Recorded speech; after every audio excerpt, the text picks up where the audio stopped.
Hola, muy buenas noches a todos y a todas. Hoy se celebra el Día de las Madres, madres diversas, distintas, y mejor manera de celebrarlo que este conversatorio sobre una película muy particular que ya se estrenó en Centro Arte Alameda TV, Mala Madre, un documental de entrevistas de Amparo Aguilar, argentina, documentalista, guionista, que nos acompaña hoy día. ¿Cómo estás, Amparo? Qué gusto de verte. Buenas, Marisol, gracias a todos por esta invitación. Nos emociona muchísimo como grupo de realizadores que Mala Madre se pueda estrenar en Chile en el contexto del Día de las Madres, pero también en el momento particularísimo que está pasando el país hermano. Así es, el año pasado tuvimos la oportunidad de conversar nosotras en Docs Valparaíso y ahora ya se estrena en Chile, podemos hablar abiertamente de esta película y además después de que ya fue aprobado en Argentina el aborto legal y gratuito, así es que vamos a conversar sobre ello también. Como estamos a una semana de las elecciones básicas, claves para la democracia, para profundizar la democracia en Chile, queremos politizar esta discusión sobre la maternidad, las maternidades. Para eso hemos invitado a una candidata a convencional constituyente. Ella es Karina Nojales, candidata de la coordinadora 8M, feminista. Así es que bienvenida. ¿Cómo estás, Karina? Hola, Marisol. Hola, Amparo. Estoy muy honrada de haber sido invitada a esta actividad, un poco nerviosa también, porque no es el tipo de actividades que me ha tocado de manera muy recurrente participar el último periodo, pero muy contenta de poder analizar poniendo en común, ¿cierto? Lo que justamente tú decías, Marisol, un mandato social tan importante que organiza en buena medida nuestras vidas, ¿no?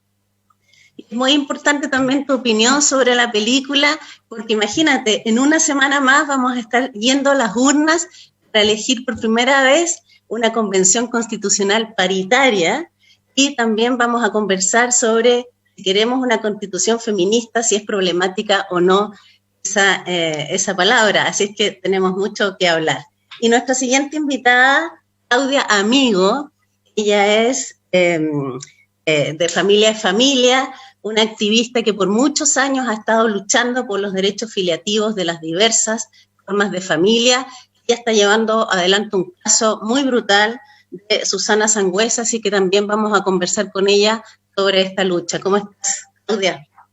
Muy bien, gracias. Hola a todas, todos y todes. Y por supuesto, muy agradecida del espacio. No es todos los días que espacios que, digamos, no son del nicho de la diversidad sexual y de género inviten a quienes lo somos, ¿verdad?, a compartir. Entonces, estamos muy felices de estar acá. Y muchas gracias, Amparo, por centrarse en este enfoque de la mala madre. Me encantó el título de la película y también la idea detrás de ella.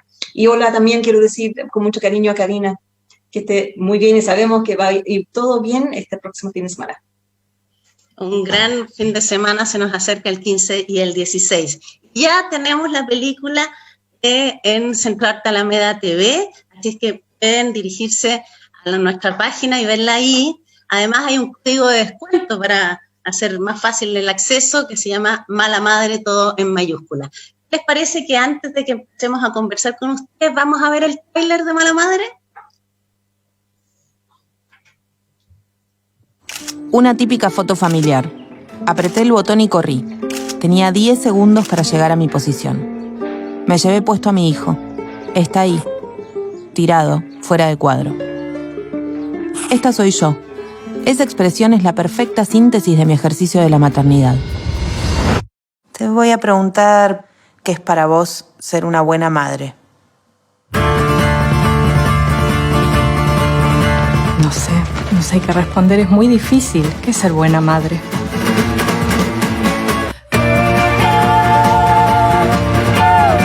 Una madre que sepa... En primera instancia nunca me identifiqué con el rol de madre. Leche, calostro, papilla de manzana, banana pisada, vómitos, crema de espinaca, baba. Una cosa gelatinosa y la agarraron y miré. Somos miles de mujeres que salimos a trabajar. No sé si de locura en lo personal, de soledad Pero si no lo sientes, la maternidad será horrible, ¿no? Me ataron para poder darme la epidural. Es un sistema infame. Para que vengas a llorar. Todo para mí era una idea rosa que tenía de la maternidad y no. Creo que nadie lo elegiría si sabe lo que es. Me siento cuidada, pero me siento más cuidada cuando estoy con vos. La maternidad es una tarea más que una identidad.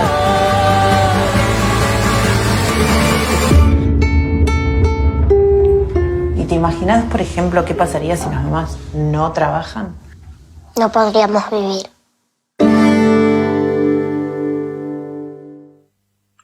Bueno, acabamos de ver el tráiler de Mala Madre para que se hagan una idea de esta película documental que ya cruzó la cordillera, que ya está disponible en Centro Arte Alameda TV para que la puedan ver.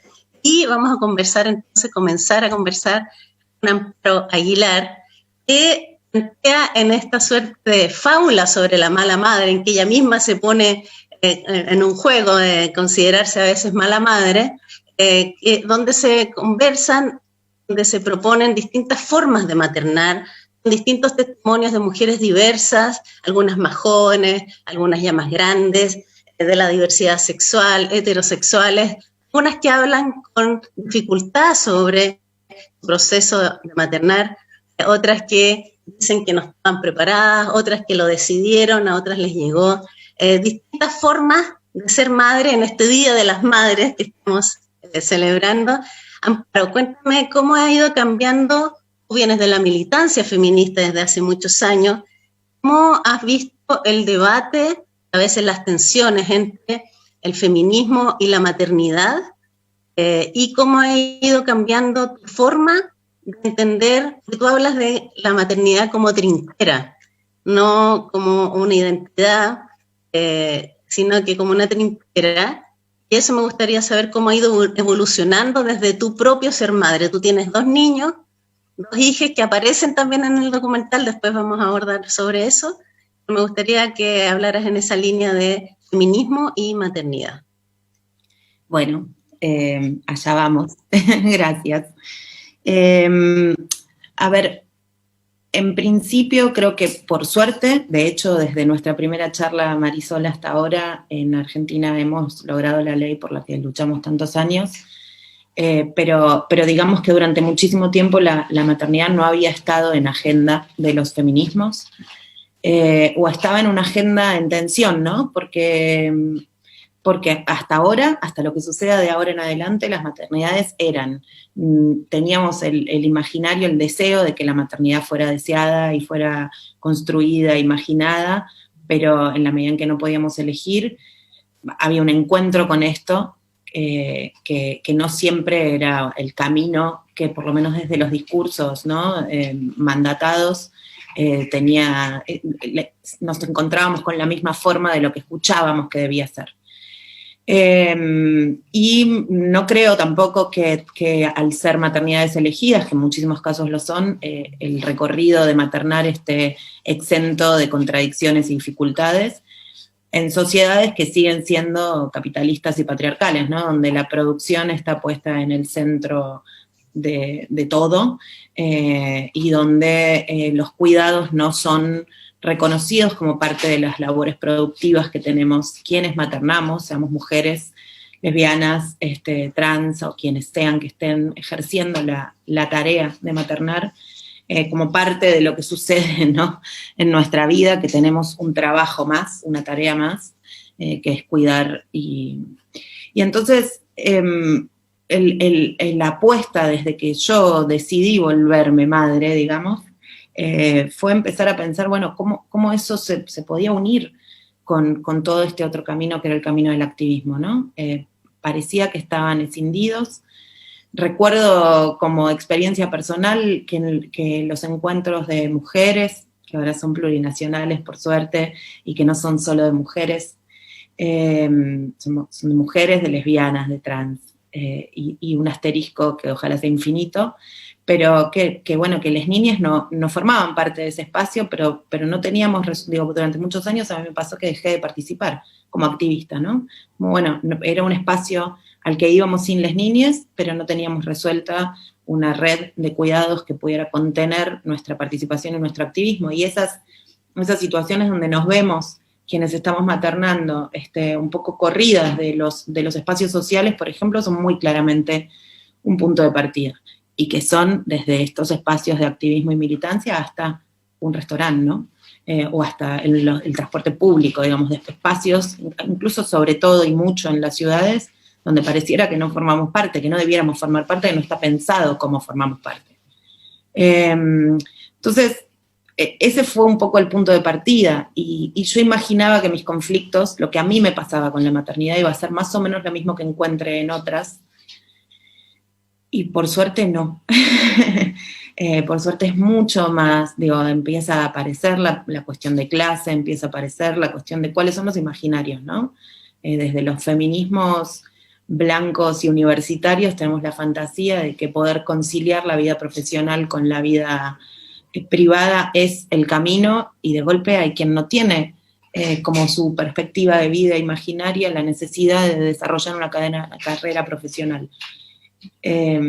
Quiere poder cuidar y que eso sea reconocido como su labor y que no esté menospreciada por esa decisión, digamos. Entonces hay algo de la posibilidad de imaginar que podemos, las mujeres lesbianas, trans, hacer opciones de vida realmente más libres y con una contención social y una lógica social de los cuidados que empezó a aparecer a partir de escuchar a las otras, ¿no? No sé si fui muy larga y si me fui, así que voy a parar un poquito, Marisol. Fantástico. A propósito de los cuidados, Karina, en pandemia hemos visto, además de las dificultades, de las desigualdades que se agudizan, cómo el sistema de cuidados complejiza aún más, porque las mujeres hemos tenido una carga doble y hasta triple a propósito de las cuarentenas, a propósito de que los niños no han podido ir a clase. Criar y cuidar también es un trabajo, tú has contado. Eres candidata a convencional constituyente, en una semana más ya vamos a estar en elecciones. ¿Cuál es tu propuesta y cómo ves, a propósito de la película, donde se plantea las dificultades y las tensiones de maternar y del mundo del trabajo, las que tienen la posibilidad de salir a trabajar afuera? Entonces, ¿cuál es tu propuesta en términos constitucionales respecto del sistema de cuidados? Yo primero quiero felicitar a Amparo, ¿no? Porque su trabajo sin duda está atravesado por la insistencia feminista, ¿no? Esta insistencia que es colectiva, que se ha hecho a tantas manos y que nunca sucumbe, nunca descansa de decir, pongamos en común, saquemos del ropero, ¿no? Saquemos del closet, siempre. Toda esta experiencia que nos han dicho que es privada, ¿no? Que nos han dicho que está de alguna forma entre las cuatro paredes siempre de la casa, y nosotras ponerla en común y decir, esto es público, es decir, una experiencia común, ¿no? En toda su diversidad, en toda su diferencia. Y yo creo que esas voces, como tan distintas también, ¿no? Poder encontrar lo que hay de común en esa diversidad nos va diciendo también, por ejemplo, dando la posibilidad de afirmar perspectivas programáticas como el sistema de cuidados, ¿no? Entre tantas otras. Y quería referirme yo no soy madre, no tengo hijas, ¿no? En mi familia ha habido todo tipo de maternidades. Esta idea de que gestar no es sinónimo de ser madre, de la misma manera que ser madre tampoco es sinónimo de gestar, ¿no? Tenemos toda esa experiencia, pero la primera mala madre de mi biografía fue mi abuela, ¿no? Era una mujer que trabajó desde muy niña, una mujer campesina, que quedó embarazada de su octava hija, que era mi mamá, y decidió abortar, porque era una cuestión insostenible. Y fue al médico, y el médico le dijo que no podía hacerle un aborto. Y así nació mi mamá, a la que siempre despreció mucho, ¿no? Entonces, para nosotras era la figura de la mala madre. Ahora la entiendo completamente. Menos mal que existe el feminismo, ¿no? Pero para poder leer, porque nos permite leer, yo pienso, el feminismo no solo nuestro presente, ¿no? sino asimilar las propias biografías, que son numerosas, intergeneracionales, leerlas de otra manera y entender que se ha ido construyendo una historia y que para llegar a este punto es mucho lo que está en juego, y que maternar no siempre ha sido lo mismo, ¿no? Si nosotras revisamos incluso la historia de los cuidados, amamantar ni siquiera fue siempre un mandato social, ¿no? Entonces, ¿por qué asume esta forma el cuidado, los cuidados, la maternidad en este momento y no otra? Yo pienso que esas siempre son preguntas muy interesantes, y sobre todo este ejercicio, insisto, de la insistencia.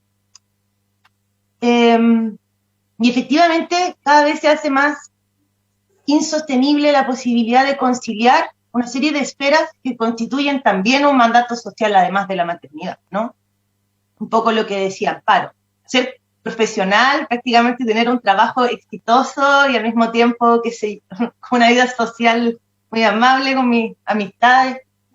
En lo que al menos en un Chile, y aquí me voy a referir a Chile profundamente neoliberal, es una cuestión que es a costa de nuestras vidas, ¿no? Estamos viendo lo que pasa, y esto en el mundo, en un contexto de pandemia, como derechamente la forma en que está organizada nuestra vida en este sistema social es incompatible con sostener y reproducir de una manera digna y saludable un trabajo que es esencial, que sostiene la vida y que sostiene la sociedad, como es el criar, ¿no? Y eso se está haciendo hoy a costa de nuestra salud física, mental y tantas cosas más. Entonces, respecto del momento político, ¿cierto?, que atraviesa Chile, ya tratando de ponerlo en común, hay dimensiones que son muy importantes. La primera, entender que la maternidad, no solo la maternidad, pero sí, por supuesto, la maternidad, es un trabajo, ¿no? Y es un trabajo que consiste en criar y en cuidar. Históricamente desde el feminismo hemos dicho esto es trabajo, ¿no? Pero socialmente es entendido como no trabajo en la medida en que no está remunerado, ¿no? Es invisible. Y esa es la interrogante permanente de decir, ¿por qué algo que no puede detenerse, por qué algo de lo que depende la vida es al mismo tiempo invisible? Esa es una gran pregunta, interrogante, ¿no? ¿Por qué algo que todos hemos experimentado de distinta manera, ¿no? Siendo hijes, o sea, sabemos en qué consiste, es invisible y es no trabajo. Entonces, efectivamente, uno podría decir en términos muy sencillos, un gran análisis del patriarcado, pero este es un sistema que pone la ganancia sobre la vida, ¿no? Y a mí me parece que es muy importante tratar de revertir esa lógica también constitucionalmente y decir, la sociedad se va a organizar poniendo primero la vida y todas las formas de vida, ¿no? Me refiero a la vida de las personas y de los, no sé, animales, la naturaleza, qué sé yo, lo que hace posible también nuestra vida, por delante de las ganancias. Y eso también es entender que la vida no es un fenómeno individual. Ningún ser subsiste por sus propios medios, ¿no? Todos nos sostenemos colectivamente. Unos a otros cuando estamos enfermos, cuando estamos sin trabajo, cuando estamos ancianos, cuando somos niñas, etc. Y eso es así, ¿no? Esto no es una ideología, ¿no?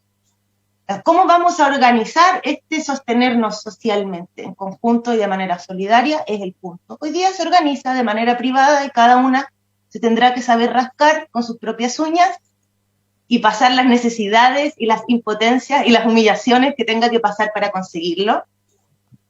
O podemos decir, entendamos que estos trabajos, primero, son trabajos, segundo, son trabajos socialmente necesarios, y tercero, tienen por tanto que ser socialmente sostenidos. Es evidente que hay dimensiones en el maternar que son intransferibles. No se trata de eso, ¿no? No se trata de negar esa dimensión, pero sí decir al mismo tiempo que por supuesto hay amor. Si cuando decimos que es trabajo no pago, no estamos diciendo no quiero, no amo, no. Sino que hay muchos momentos que podemos organizar colectivamente, porque el criar y el cuidar no es algo que beneficia o que va en función únicamente de mi familia, de mi grupo, de mis hijos, sino de lo que estamos construyendo en conjunto como sociedad. Y eso es lo que nosotras pensamos consagrar constitucionalmente, junto con un sistema de cuidados que sea plurinacional, es decir, que entienda que hay distintos pueblos que habitan este territorio y son distintas las formas de cuidar, ¿no? Y un Estado que es eminentemente racista y colonial tampoco puede imponerle a otro cómo se cuida, cómo se materna, y comunitario. Y esto quiere decir que al tiempo que el Estado garantiza la infraestructura que sostiene distintos momentos de estos cuidados y del trabajo de maternar, la comunidad puede, desde esa infraestructura, organizar directamente momentos de estos cuidados, ¿no? Eso es a grandes rasgos. Fantástico. Muchas gracias, Karina, además por compartir con nosotras una historia de linaje tan íntima, así como Amparo también compartió a través de su propia película, su propia experiencia. Es un acto muy personal y político a la vez, ¿verdad? Claudia, llevas muchos años exigiendo los derechos filiativos para diversos tipos de familias. Cuéntanos cuáles son las principales reivindicaciones de las madres y cómo va un proyecto de ley que lleva años durmiendo en el Congreso en ese sentido. Sí, por supuesto. Mira, antes de entrar en eso, quería aportar a lo que dijeron las compañeras. La verdad que a mí me toca muy a fondo todo este tema, porque nosotras como familia, ¿cierto? Somos una familia lesbo-marental, pero yo fui madre soltera primero. Entonces, nosotras no cabemos, incluso miren, lo que voy a decir, esto es loco, ¿ya? Pero nosotras ni siquiera cabemos en el ideal de amor y es familia y la familia perfecta de las lesbianas que van juntas de la mano a hacerse las técnicas de reproducción humana asistida.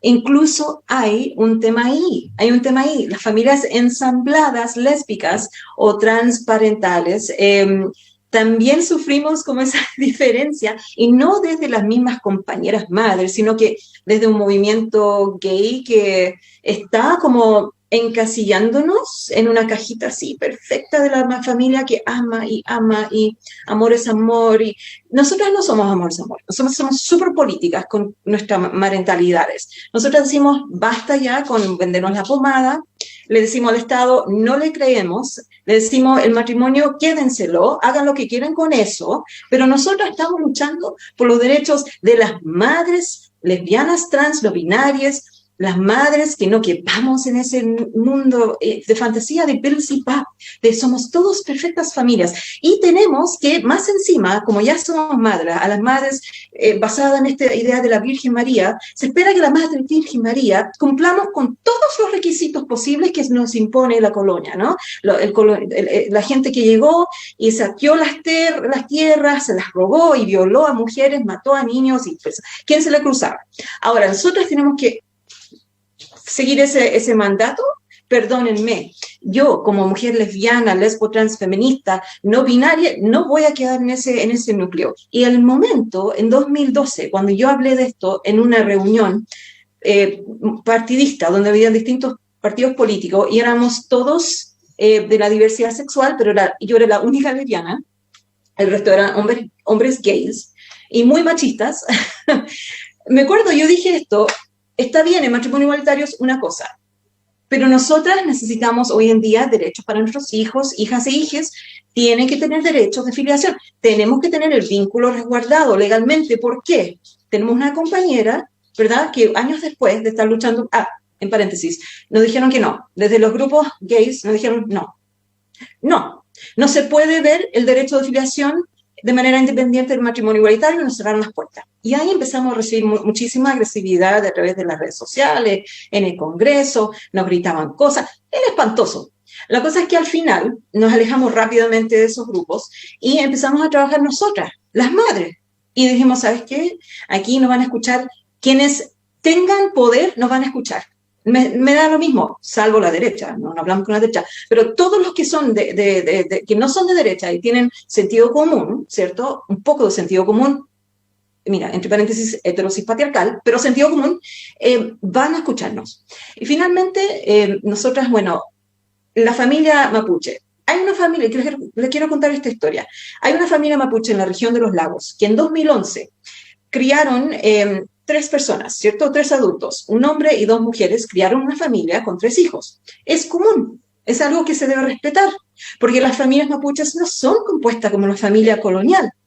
Entonces, ¿qué pasó ahí? En la región de los lagos, esos 3 hijos, por el cariño y por todo el respeto que le tienen a su otra madre, que nunca fue reconocida hasta que fueron adultos, ingresaron una cosa que se llama posesión notoria del estado civil de hijo, donde un hijo puede decir, mira, esta mujer siempre fue mi madre y quiero que la reconozcan como tal. Bueno, ese juez o jueza, no me acuerdo si es juez o jueza, de la región de los lagos dijo que sí, por el tema de la 169, de protección sobre los tribus y también del pueblo originario, sí. Y ese juez, por una sentencia, dictó que esos 3 hijos tenían 2 madres y un padre. Entonces, existe la comaternidad en Chile. Existe desde 2011, reconocida por un juez. Pero cuando nosotras tomamos la misma acción con abogadas feministas y ingresamos al juzgado de la familia, nos dijeron no. No, porque la comaternidad lésbica no existe. No, porque nosotros no podemos ingresar una demanda no contenciosa. Y yo no entiendo dónde no existe la contención, no entiendo dónde no está el conflicto. Hay un ser humano que no tiene filiación con su otra madre. Ahí hay un conflicto. Pero según las leyes chilenas, que son heterosis patriarcales, no existe conflicto. Entonces, ya, nos rechazaron eso y fuimos a la apelación también rechazó, fuimos a la Suprema, nos rechazaron la Suprema y estamos en la Corte Interamericana de Derechos Humanos. Nuestro caso, por alguna razón mágica, no saben por qué, avanzó y ahora estamos en la etapa de fondo. Pero fíjense que ingresamos nuestra demanda en la CIDH en 2015-16 y ahora recién, en 2021, nos llega el 18 de marzo un aviso que nuestra causa allá en la CIDH internacional, no chilena, pasó a fondo. Se saltó la admisibilidad, se saltó los 2 pasos y estamos ahí ahora. Pero en Chile, los senadores y las senadoras a quienes les presentamos esta idea, porque no nació de ellos, esto nació de las lesbianas hacia arriba, al poder, a la cúpula del poder que no nos ve y no nos quiere ver, no nos quiere escuchar. Pero felizmente tenemos a unas senadoras que sí quisieron escucharnos y patrocinaron nuestro proyecto, pero lleva 5 largos años de no moverse mucho. Y las veces que se ha movido ha sido porque nosotras hinchamos, quiere decir en chileno, que molestamos y también no dejamos de golpear la puerta. Yo no dejo de llamar, yo no dejo de ir. O sea, ahora no puedo por la cuarentena, pero me planteaba ahí sentada todos los martes en la Comisión de Infancia. Es un costo. Teniendo que trabajar, pedir permiso de trabajo para viajar a Valparaíso todos los martes para estar ahí, para decirle a los senadores que tienen poder, ojo, ustedes tienen poder para legalizar la afiliación que existe entre nuestros hijos y nosotras. No estamos pidiendo casarnos. Este anillo es simbólico, este anillo no significa nada, nada.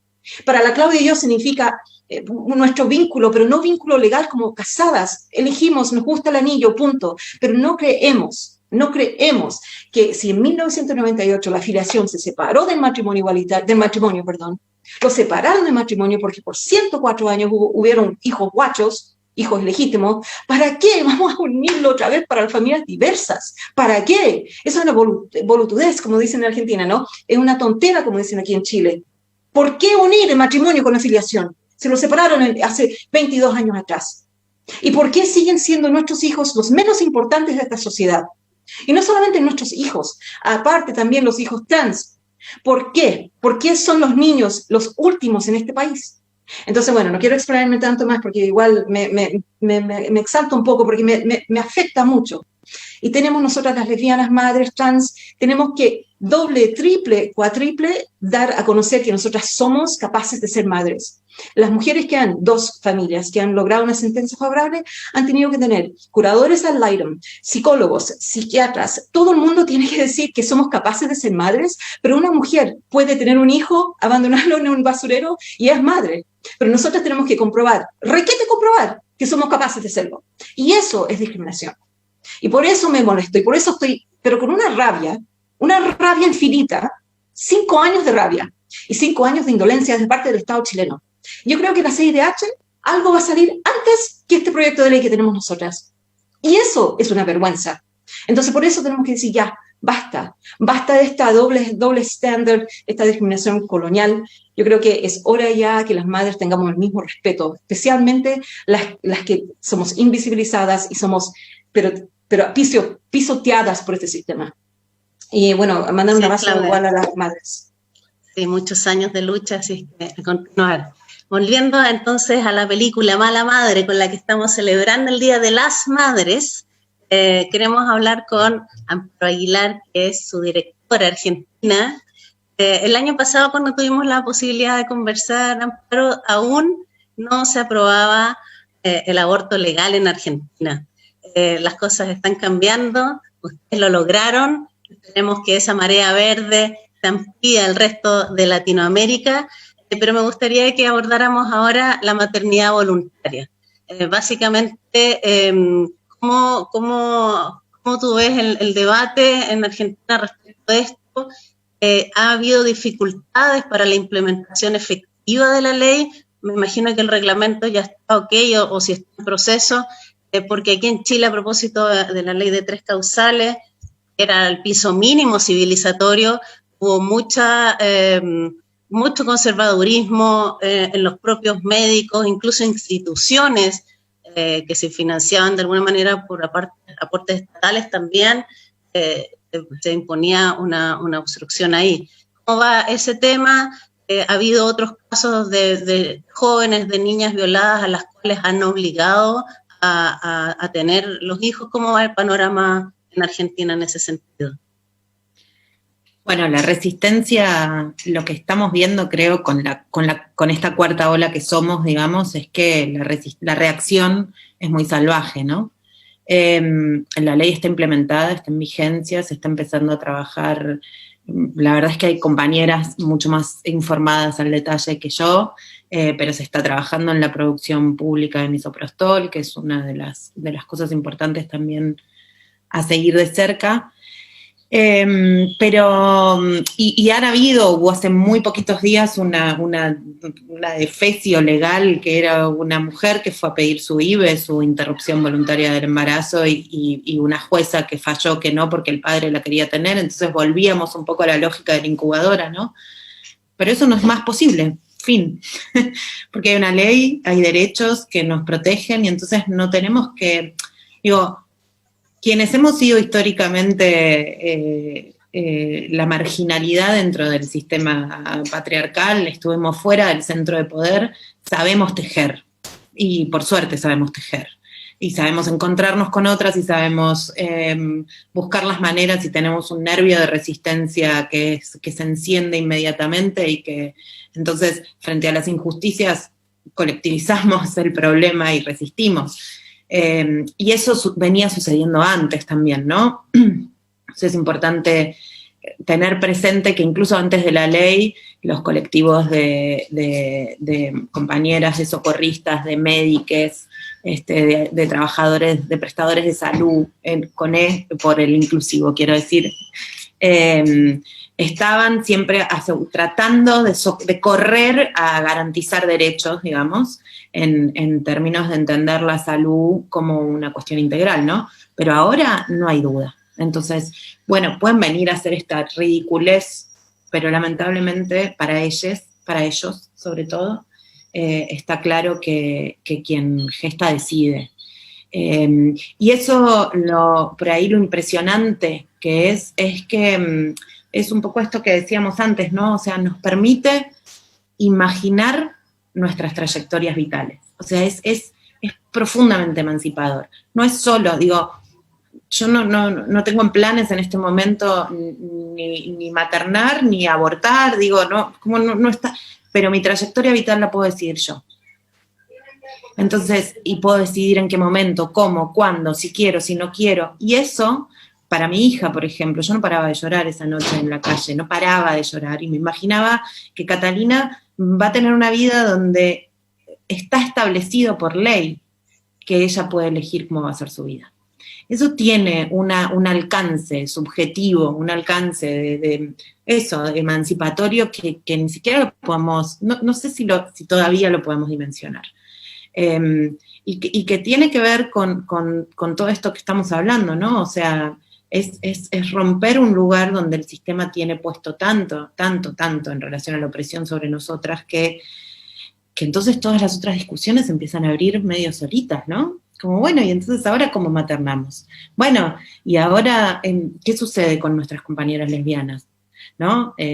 aquí, por suerte, y gracias al activismo de algunas compañeras como Luana Berkins que no están, pero muchos otros que siguen estando aquí, hay ley de identidad de género, entonces se empieza a abrir la perspectiva de que las identidades son como se construyen también, ¿no? Y eso también abre horizontes de posibilidades que van mucho más allá de un nombre en un DNI, digamos, que van alrededor de pensar que nuestras vidas las construimos. Y que me emociona y quiero salir corriendo a votar a Chile, me ponen la piel de gallina, decimos allá, acá, de pollo, dicen allá, ¿no? Bien. Todo el tiempo. Esta idea de que necesitamos vidas dignas de ser vividas, digamos, y que discutir la maternidad tiene que ver con discutir el futuro que vamos a construir. Eso es, o sea, entendiendo la maternidad como una cuestión social, colectiva, donde hay que proteger a las madres, pero también lo que estamos haciendo es proteger a las infancias para construir un mundo digno de ser vivido, básicamente. Entonces, no sé, la IVE tendrá sus vaivenes, no podrán, no pasarán, eso está clarísimo, ya está, hay un aprendizaje construido en lo colectivo donde eso ya no está más en discusión, y siempre que haya que salir a defenderla, saldremos a defenderla, pero el horizonte de posibilidades que se abre alrededor de qué mundo vamos a construir hacia adelante, sobre todo con la crisis enorme que los extractivismos en su gran sentido nos están generando en nuestras vidas, los días que me levanto optimista, tiendo a pensar que entonces sí, estamos construyendo un mundo mejor para las hijas, ¿no? También. Amparo, una consulta en relación a las entrevistas que incluye Mala Madre, que ustedes pueden ver en Central Alameda TV. Tú hiciste varias más que no quedaron. ¿Cuál fue el criterio primero para la selección de las mujeres que hablan frente a la cámara contando su propia experiencia? ¿Cuál fue el criterio para quedarse con algunos testimonios y no otros? ¿Y por qué excluiste a algunas, básicamente que estaban en una situación de extrema precariedad? ¿Por qué decidiste no incluir esa visión? Bueno, efectivamente, en principio, digamos, nuestra búsqueda tuvo casi más que ver con una lógica de las ciencias sociales, digamos, ¿no? O sea, atravesar distintos modos de maternidad, esto es, hay madres adoptantes, hay madres que no gestaron, madres que gestaron, lesbianas, no tuvimos, porque era otra época, maternidades trans, pero creo que están incluidas dentro del imaginario igual de lo que la película propone. Y lo que pensamos fue atravesar clases sociales y distintas etapas de la vida de las hijas, o sea, estar en distintos momentos de lo que demanda la maternidad, ¿no?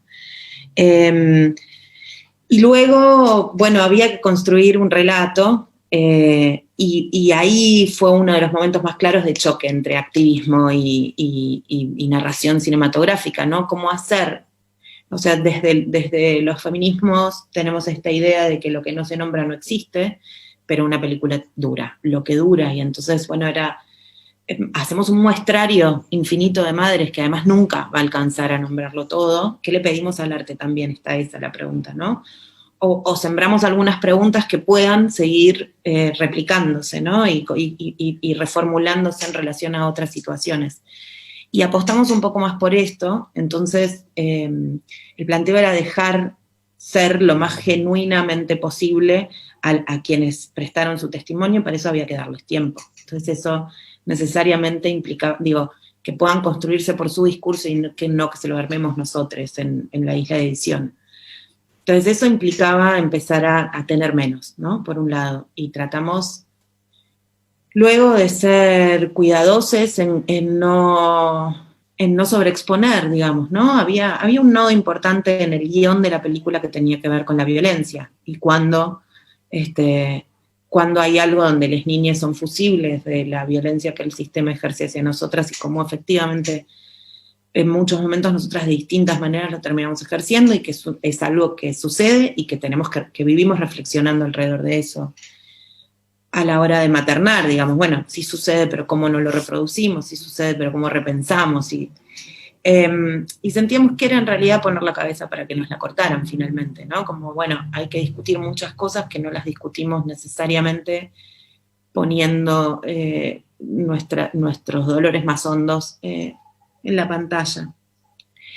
Y decidimos no incluir a madres en situaciones de extrema vulnerabilidad, porque sentimos que la posibilidad de reflexión sobre ciertas cosas también es un privilegio de clase, ¿no? Hay un punto donde podemos llegar a detenernos, a pensar y a reflexionar sobre nuestra maternidad, porque tenemos muchas cosas resueltas, y hay algo del dispositivo cinematográfico, ¿no? De sacar a una mujer que vive en una casilla, en condiciones de mucha precariedad, a traerlo a un estudio, a ser estudiada como objeto, que era muy complejo, digamos. Y fue una pregunta que sigue dando vueltas, ¿no? Bueno, pero entonces hay una voz que no está, digamos. Y queda ahí, suspendida para nosotras. Creo que, en todo caso, quienes detentamos ciertos privilegios tenemos que hacer un acto como de pasaje de esos privilegios para poder habilitar ciertas cosas, pero bueno, yo como directora no me bancaba la situación de cierta revictimización que se podía producir a partir de ese encuentro. El documental nos hace preguntas éticas todo el tiempo, digamos, bueno, ¿hasta dónde? ¿Cuánto? ¿Qué? ¿Qué se muestra? ¿Qué no se muestra? Y bueno, la decisión tuvo que ver con eso, con no generar una espectacularización de las cosas que faltan, digamos, ¿no? De poder enunciarlas, pero que bueno, que las imaginen. Ahí fue, ya me dirán. Karina, me gustaría tu impresión respecto de los testimonios que vemos en la película, desde una postura más interseccional, y que además nos metiéramos un poco en este concepto, a tu juicio, más problemático de la constitución feminista. ¿Por qué no? O sea, yo pensaba que esa era más bien nuestra aspiración. ¿Por qué se problematiza para ti esa idea? Sí. Bueno, sin duda, partiendo de la última intervención de Amparo, este es un trabajo que habilita, ¿no? Que abre. Yo creo que no es posible nunca exigirle a ningún trabajo, ni de creación, ni artístico, que contenga todo, ¿no? Porque además me parece que en un punto es inaprehensible como esta dimensión tan superlativa del existir, ¿no? Pero siempre son puntadas de eso, de abrir. Yo creo que el trabajo del feminismo ha sido ir abriendo, ¿no? Cada vez se complejiza, a mí me parece, mucho más las temáticas que abordamos, desde dónde las leemos, ¿no?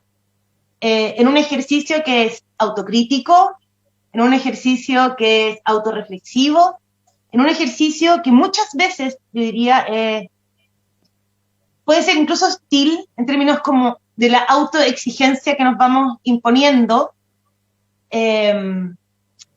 acerca de desde dónde tenemos que reflexionar, ¿no? Cuánto siempre estamos como excluyéndonos. Yo pienso ahí que siempre es importante poner como un freno y decir, no puede ser el pensar en nuestras vidas, ¿no?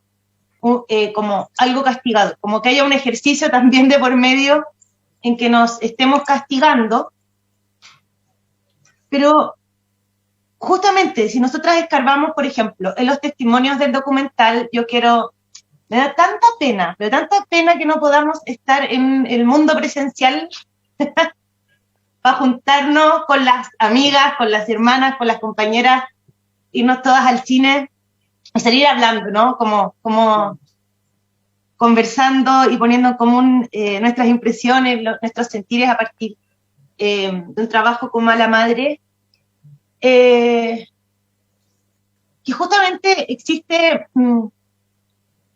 quiero decir, partir algo del aborto, primero.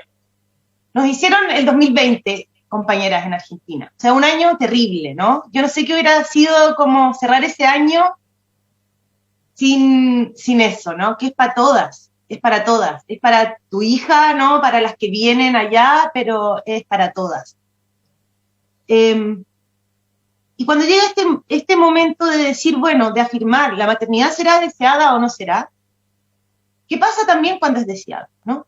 Y eso también lo vemos en testimonio, es decir, sí, puede ser deseada, pero una vez que lo deseo no significa que se va a convertir en un ejercicio menos solitario, ¿no? Se va a convertir en un ejercicio menos excluyente de, no sé, mi participación política o de lo que yo hacía antes, ¿no? Entonces me parece que la interpelación feminista, que es hacia nosotras mismas, que es hacia la sociedad entera, cada vez es más, abre más espacios de una perspectiva de reorganizar radicalmente la vida, ¿no? Cuando pensamos en el concepto de constitución feminista, a mí me parece muy problemático, porque las constituciones organizan la institucionalidad del Estado. Y el Estado es, o sea, hace muy poco tiempo, un grito que se mundializa desde Chile es, el Estado opresor es un macho violador. O sea, lo estábamos cantando de acá hasta Turquía, ¿no? Y que las mujeres turcas fueron presas allá por gritar eso. De eso estamos hablando. Me parece que ninguna constitución tiene la potencia de desarmar eso, ¿no? En el fondo, de desterrar el patriarcado. Es nuestra aspiración, pero eso no se hace cambiando una constitución. Me parece que el feminismo siempre abre, no va cerrando. Nosotras no podemos sancionar, decir como, bueno, ahora Chile tiene un Estado feminista y sus instituciones porque la Constitución dice esto o esto otro, ¿no? Se ha hablado estos días del Estado cuidador. A mí me parece de verdad muy problemático que desde los feminismos hablemos de un Estado cuidador, ¿no? Un Estado que, como decía Claudia, imparte una justicia patriarcal en que las vidas lesbianas, lésbicas, las vidas trans no importan. Una justicia que es racista, ¿no? Unas fuerzas de orden que torturan niñas en Gualmapu. Entonces yo creo que nuestros feminismos tenemos que poder mirar todo eso, aunque consagremos ahí derechos que para nosotras son muy importantes y fundamentales, ¿no? Pero eso no alcanza, en mi opinión, para alterar el carácter del Estado ni para contener. El feminismo no cabe en una constitución, eso pienso yo. Y las interrogantes que hemos venido a plantear, tampoco. Claudia, a propósito de justicia patriarcal, tú estás apoyando, llevando adelante un caso que se ha mantenido impune. Cuéntanos del caso de Susana Sangüesa, cómo se ha cristalizado ahí la justicia patriarcal, habiendo una persona que incluso confesó su autoría. ¿Qué pasa? ¿Qué has visto tú en este caso?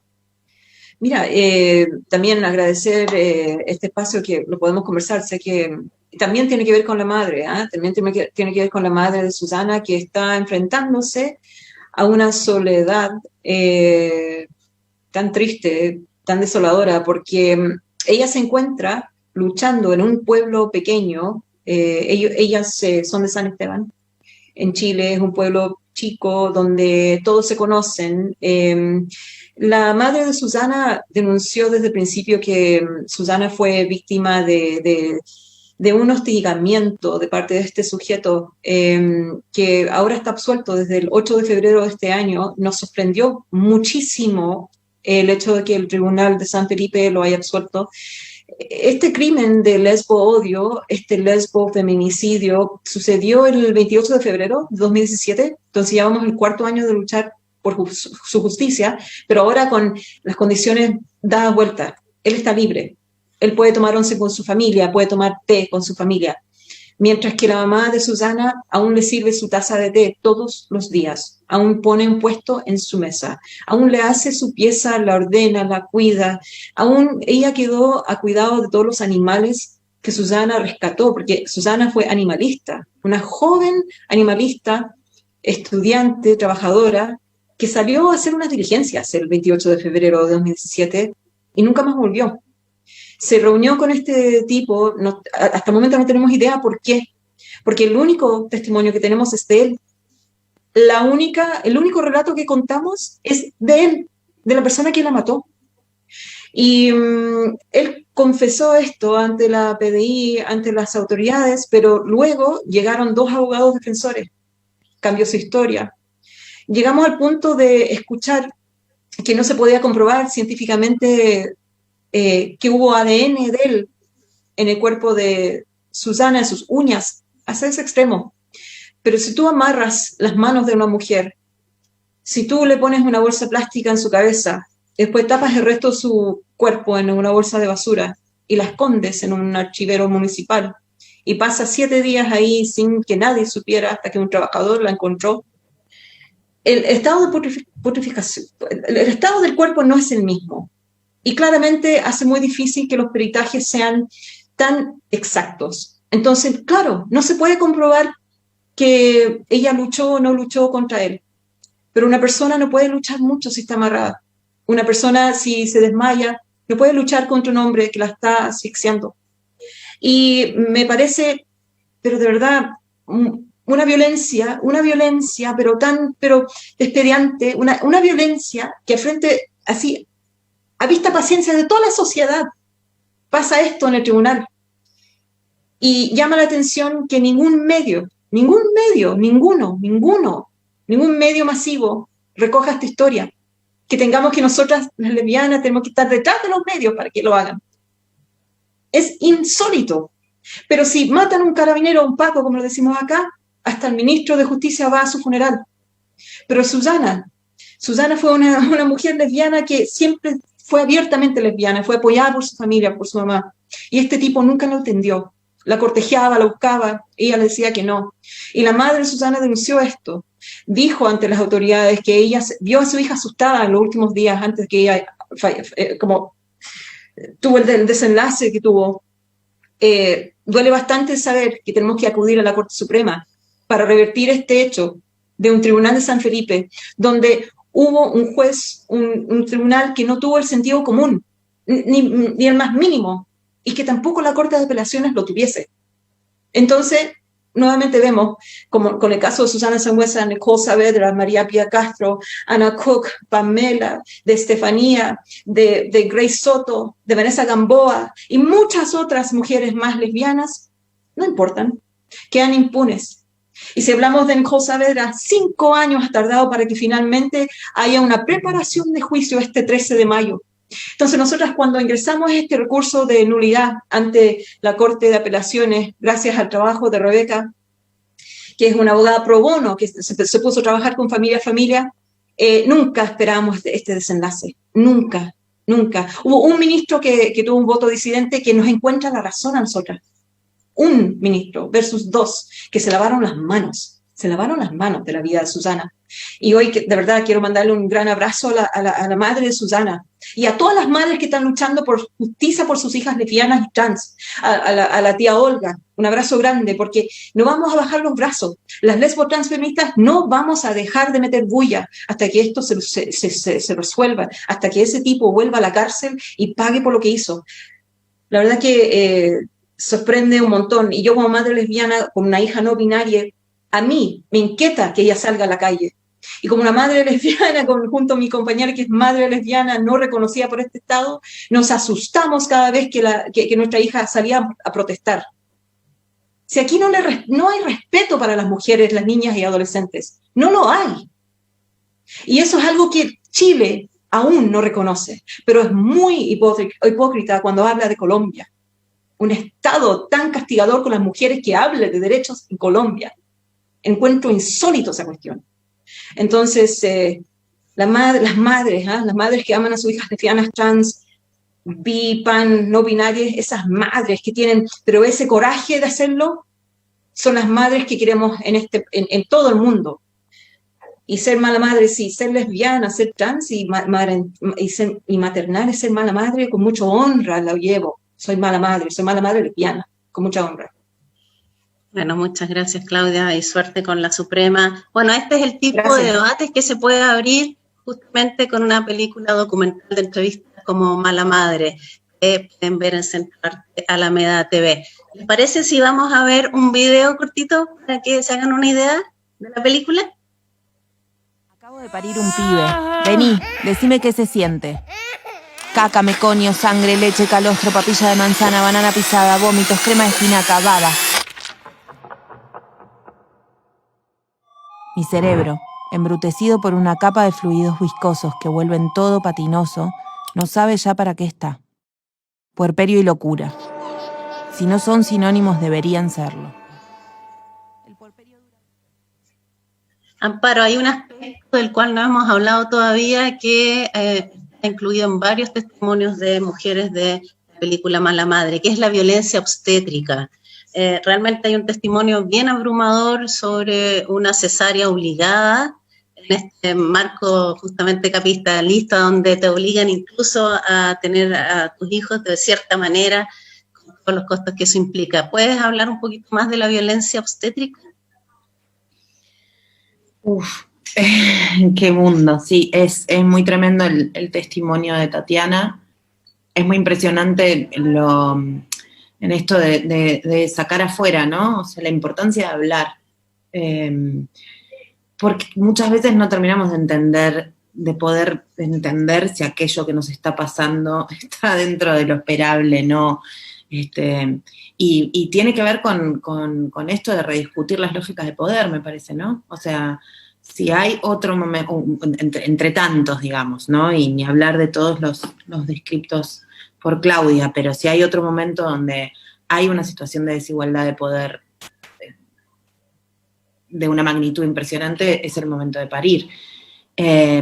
Entonces, yo creo que esto es una opinión personalísima, pero que está habiendo un reflejo que es salirnos, ¿no?, de los espacios, por ejemplo, de los centros de salud, de corrernos rápidamente de ahí para evitar que nos maltraten, ¿no? Y que creo que en realidad hay algo importante que es empezar a formarnos y a fortalecernos en nuestras demandas, qué es lo que queremos para por ejemplo, para nuestros partos, que no implique una pérdida, ¿no? Porque pareciera que si nuestra única alternativa para no sufrir violencia obstétrica es salirnos del centro de salud, bueno, hay algo que estamos sacrificando enorme ahí, que es la contención que un centro de salud podría ofrecer. Entonces, los índices de violencia obstétrica, los índices de cesáreas en Argentina, por ejemplo, y supongo que en Chile deben ser parecidos, son altísimos, mucho más altos de lo que en general la práctica médica demanda. Entonces hay que dejar de pensar el parto como un evento médico que debe ser intervenido para empezar a pensar el parto como en realidad un evento donde el servicio de salud tiene que estar al servicio de eventuales contingencias, ¿no? O sea, en un parto nada tiene que hacer nadie, con excepción de que se complique, ¿no? Entonces, y el resto acompaña, y el decorado se calla, como dicen acá, acompaña y se calla. Pero poder torcer esa lógica tiene también que ver con discutir otro gran pope de la cultura occidental y patriarcal, que es el saber médico, ¿no? Como una cosa que vienen a decir cómo deben de hacerse las cosas. No, nosotras sabemos parir, ni siquiera no sabiéndolo, ¿no? O sea, de golpe sabemos, es algo que sucede. Bueno, entonces creo que hay que poder formar de nuevo redes que nos ayuden a entender qué queremos, qué pedimos, qué necesitamos, y que eso empiece sobre todo a atravesar las discusiones dentro de la salud pública. Hay un montón de agentes de salud preparados para dar disputas en relación al sentido que el sistema de salud le da a lo que hace, que no es de dominación y de elección sobre lo que van a ser las vidas de los otros, sino de acompañar en la construcción de recorridos más saludables dentro de eso, ¿no? Pero digo, no se discute un señor que fumó toda la vida o una señora que fuma, y se discute, por ejemplo, si una madre quiere o no quiere peridural para su parto. ¿Qué es esto? Digamos, pero bueno, esas son cosas, ¿no? Entonces se creen dueñas de nuestros cuerpos en todos los momentos, y el momento del parto es un momento de muchísima vulnerabilidad al que tenemos que llegar preparadas, y nos preparamos con las compañeras. Eso, creo. Bueno, ya estamos terminando este conversatorio. Ustedes pueden ver la película Mala Madre, este documental de Amparo Aguilar en Centro Arte Alameda TV. También en el Hall Central de manera gratuita pueden acceder a películas hechas por mujeres. Así que, para despedirnos, veamos un último video para que puedan enganchar con esta película. No sé, No sé qué responder, es muy difícil. ¿Qué es ser buena madre? Estar con tus hijos, criarlos, cuidarlos, mimarlos, amarlos, educarlos.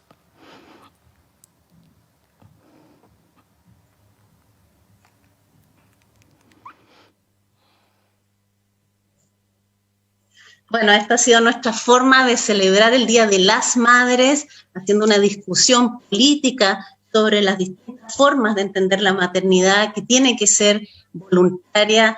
Estamos reivindicando justamente eso, así es que vean esta película en Centro Arte Alameda TV, tiene un código de descuento Mala Madre, y conversen estos temas también con las familias, con las amigas, feministas, con sus parejas, del sexo que sean. Muchas gracias a todas, especialmente a Amparo, gracias por poner a disposición tu película por fin en Chile. A Karina, mucha suerte en las próximas elecciones, y a Claudia, que se haga justicia con los casos. Así es que un abrazo grande a todas y vean la película Mala Madre en Centro Arte Alameda TV. Chao, chao, muchas gracias.